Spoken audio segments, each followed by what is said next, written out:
السلام علیکم، میں ہوں رمنا سعید اور آپ دیکھ رہے ہیں ریالٹی چیک۔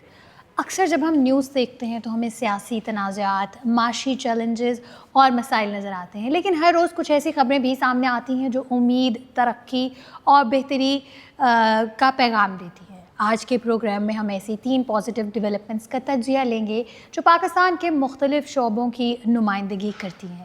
پہلے سیگمنٹ میں بات ہوگی ویمن سپورٹس کی، جہاں پاکستان ہاکی فیڈریشن نے نیشنل ہاکی چیمپئن شپ کا اعلان کیا ہے۔ دوسرے سیگمنٹ میں ہم بات کریں گے بجٹ میں مختلف جو چیزیں متعارف کرائی گئی ہیں، زرخیز اسکیم جو فارمرز کے لیے ایک امپورٹنٹ سٹیپ ہے، اور پروگرام کے آخری حصے میں ہم دیکھیں گے کہ کس طرح پاکستان کے سپر سٹار علی ظفر نے کینیڈا میں ایک ریکارڈ ساز کانسرٹ کیا ہے اور پاکستانی کلچر اور میوزک کو دنیا کے سامنے پیش کیا ہے۔ تو چلیے شروع کرتے ہیں آج کا ریالٹی چیک۔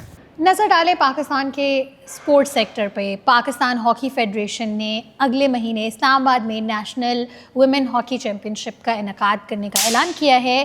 اس ایونٹ میں مختلف شعبوں سے ریجنل ٹیمز جو ہے وہ شرکت کریں گی۔ بات صرف ایک ٹورنامنٹ کی نہیں ہے، اصل سوال یہ ہے کہ کیا پاکستان ویمن اسپورٹس کو وہ موقع اور مقام دے رہا ہے جس کے وہ واقعی میں مستحق ہے۔ پچھلے کچھ سالوں میں ہم نے دیکھا ہے کہ پاکستانی خواتین نے کرکٹ، فٹ بال، مارشل آرٹس، اسکواش اور مختلف ایتھلیٹکس میں قابل ذکر کامیابیاں حاصل کی ہیں، لیکن ہاکی جو پاکستان کا قومی کھیل ہے اس میں خواتین کے لیے موقع اب بھی کافی حد تک محدود نظر آتے ہیں۔ اس لیے نیشنل ویمن ہاکی چیمپئن شپ کی اہمیت اور بھی بڑھ جاتی ہے۔ اسپورٹس ایکسپرٹس کے مطابق کسی بھی ملک میں ٹیلنٹ اس وقت سامنے آتا ہے جب ایتھلیٹس کو مسلسل کمپٹیشنز اور ایکسپوجر ملتا رہے، اور اگر پلیئرز کے پاس ٹورنامنٹس ہی نہ ہوں تو پھر نیشنل ٹیم کے لیے بہترین ٹیلنٹ کہاں سے آئے گا۔ یہ چیمپئن شپ نئے پلیئرز کو سامنے لانے کا ایک پلیٹ فارم کریٹ کر سکتی ہے۔ اس کے ذریعے کوچز کو نئے ٹیلنٹ کی نشاندہی کا موقع ملتا ہے اور پلیئرز کو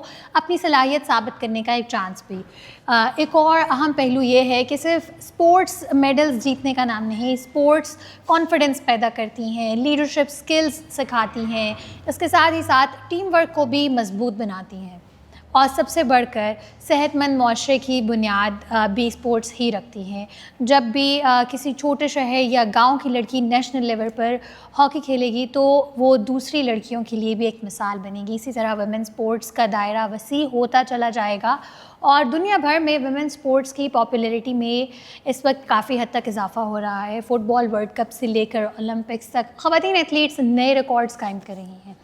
پاکستان بھی اسی سفر کا حصہ بن سکتا ہے، لیکن اس کے لیے صرف ایک چیمپئن شپ کافی نہیں ہے۔ مسلسل انویسٹمنٹ، کوچنگ، انفراسٹرکچر اور اپرچونٹیز کی ضرورت بھی ہوگی۔ فی الحال یہ کہنا غلط نہیں ہوگا کہ اسلام آباد میں ہونے والی یہ چیمپئن شپ ویمن ہاکی کے لیے ایک پازیٹیو اور حوصلہ افزا قدم ہے، اور شاید اس طرح کے قدم مستقبل میں پاکستان کو ویمن ہاکی کے نئے ستارے دے سکتے ہیں۔ اب ہم بات کرتے ہیں پاکستان کی معیشت کے اس شعبے کی جو لاکھوں لوگوں کی زندگی سے جڑا ہوا ہے، یعنی زراعت۔ فیڈرل حکومت نے بجٹ 26-27 میں زرخیز اسکیم کے تحت 300 ارب روپے کا بلا سود قرضے کا اعلان کیا ہے۔ اس اسکیم کے ذریعے تقریباً 7.5 لاکھ چھوٹے کسانوں کو قرضے دیے جائیں گے۔ اب سوال یہ ہے کہ اس اسکیم کی اہمیت کیا ہے۔ پاکستان ایک ایگریکلچرل لینڈ ہے، ایگریکلچرل کنٹری ہے، ہماری ایکسپورٹ انڈسٹری کا بڑا حصہ اسی سے وابستہ ہے۔ Cotton, wheat, rice, sugar cane اور فروٹس ملکی معیشت میں کافی اہم کردار ادا کرتے ہیں، لیکن دوسری طرف ہمارا چھوٹا کسان بہت سے چیلنجز کا سامنا کرتا ہے۔ کھاد مہنگی ہو جاتی ہے، بیج مہنگا ہو جاتا ہے، اور اس کے ساتھ ہی ساتھ مشینری خریدنا اس سے بھی کہیں زیادہ مشکل ہو جاتا ہے، اور کئی دفعہ کسان کو پرائیویٹ قرضے لینے پڑتے ہیں جس پر سود کا بوجھ بھی ہوتا ہے۔ اسی لیے بلا سود قرضے کی پالیسی کسانوں کے لیے ایک پازیٹیو امپیکٹ لا سکتی ہے۔ اگر ایک چھوٹا کسان وقت پر بیج اور کھاد خرید سکے تو اس کی پیداوار میں واضح طور پر اضافہ ہو سکتا ہے۔ جب پیداوار بڑھے گی تو اس کی آمدنی بھی بڑھے گی، اور اگر آمدنی بڑھے گی تو دیہاتی معیشت جو ہے وہ مضبوط ہوگی، اور جو دیہاتی معیشت مضبوط ہوگی تو اس کا اثر پورے ملک پر نظر آئے گا۔ اکانومی ایکسپرٹس یہ کہتے ہیں کہ پاکستان کی سسٹینیبل گروتھ کا راستہ زراعت سے ہو کر گزرتا ہے۔ آج بھی لاکھوں افراد کا روزگار اسی سیکٹر سے وابستہ ہے، اسی لیے اگر زراعت مضبوط ہوگی تو بے روزگاری میں کمی ہوگی اور الٹیمیٹلی غربت میں بھی کمی ہوگی. یہاں ایک اور پہلو بھی سمجھنا ضروری ہے. دنیا اس وقت کلائمیٹ چینج کے اثرات کا سامنا کر رہی ہے. کبھی پانی کی کمی ہے, کبھی ہیٹ ویوز آ رہی ہیں, کبھی غیر متوقع برسات ہو رہی ہے. تو ایسے حالات میں کسانوں کے لیے فائنینشیل سپورٹ اور ماڈرن ٹیکنالوجی دونوں کی ضرورت بڑھتی ہے.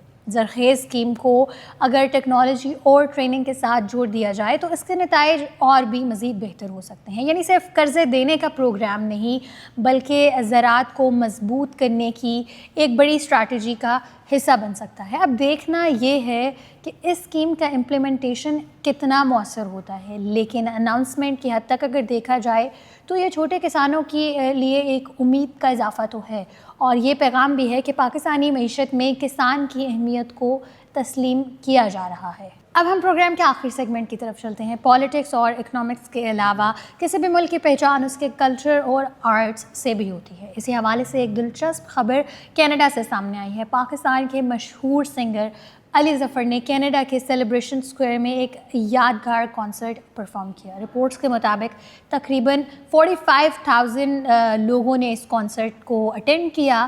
یہ صرف ایک میوزک شو نہیں تھا بلکہ ساؤتھ ایشین کمیونٹی کے لیے ایک بڑا کلچرل ایونٹ تھا. پاکستان, انڈیا اور بنگلہ دیش اور ایون دیگر ساؤتھ ایشین کنٹریز سے تعلق رکھنے والے لوگ اس پروگرام میں شامل ہوئے. آج کے دور میں کلچر اور انٹرٹینمنٹ کو سافٹ پاور کہا جاتا ہے, یعنی اس کی طاقت کو کسی بھی ملک کی امیج کو دنیا کے سامنے لانے میں ایک اہم کردار ادا کرتی ہے. جب کوئی پاکستانی آرٹسٹ انٹرنیشنل لیول پر پرفارم کرتا ہے تو وہ صرف اپنی نمائندگی نہیں بلکہ وہ پاکستان کی نمائندگی بھی کر رہا ہوتا ہے. علی ظفر نے اپنے روشنی ٹور 2026 کے اختتامی شو میں 2 گھنٹے سے زیادہ پرفارمنس دی. انہوں نے اپنے مشہور گانوں کے ساتھ اپنے نئے البم کے ٹریکس بھی لائیو پرفارم کیے. کانسرٹ کی ویڈیو سوشل میڈیا پر وائرل ہوئی جب لوگوں نے اس کو خوب پسند بھی کیا. یہ منظر اس بات کی نشاندہی کرتا ہے کہ پاکستانی میوزک کی مقبولیت سرحدوں تک محدود نہیں ہے بلکہ دنیا بھر سے لوگ اس میوزک کو انجوائے کرنے کے لیے موجود ہیں. اور جب ہزاروں لوگ ایک پاکستانی آرٹسٹ کو سننے کے لیے جمع ہوتے ہیں تو یہ ملک کے لیے کلچرل انفلوئنس کی نشاندہی بھی ہوتا ہے. آج کے ڈیجیٹل دنیا میں کلچر اور انٹرٹینمنٹ ملکوں کے درمیان فاصلے بھی کم کرنے کا ایک ذریعہ بن چکا ہے. میوزک لوگوں کو جوڑتا ہے, زبانوں اور سرحدوں کے فرق کو کم بھی کرتا ہے, اور اسی لیے ایسے کانسرٹس صرف انٹرٹینمنٹ نہیں ہوتے, یہ کلچرل ڈپلومیسی کا ایک ذریعہ بھی ہوتے ہیں. اور جب پاکستانی آرٹسٹ انٹرنیشنل سٹیج پر کامیابی حاصل کرتے ہیں تو یہ ہم سب کے لیے ایک فخر کی بات ہوتی ہے. آج کے پروگرام میں ہم نے 3 مختلف لیکن 3 اہم کہانیوں کا جائزہ لیا. ویمن ہاکی چیمپئن شپ نے ہمیں اسپورٹس کے روشن مستقبل کی امید دی. زرخیز اسکیم نے کسانوں کی اور زراعت کے لیے ایک نئے موقع کا پیغام دیا, جبکہ علی ظفر کے کانسرٹ نے یہ ثابت کیا کہ پاکستانی ٹیلنٹ اور کلچر کی آواز دنیا بھر میں سنی جا رہی ہے. یعنی اگر ہم غور کریں تو یہ تینوں کہانیاں ایک ہی پیغام دیتی ہیں. موقع دیے جائیں, اپرچونیٹیز کریٹ کی جائیں تو ٹیلنٹ ابھر کر سامنے آتا ہے. سہارا دیا جائے تو معیشت مضبوط ہوتی ہے, اور اگر پلیٹ فارم ملے تو کلچر دنیا تک پہنچتا ہے. اسی امید اور پازیٹیوٹی کے ساتھ ہمیں اجازت دیجیے. I am Ramna Saeed signing off from Reality Check, where facts cut through the noise. Catch you in the next episode. Thank you.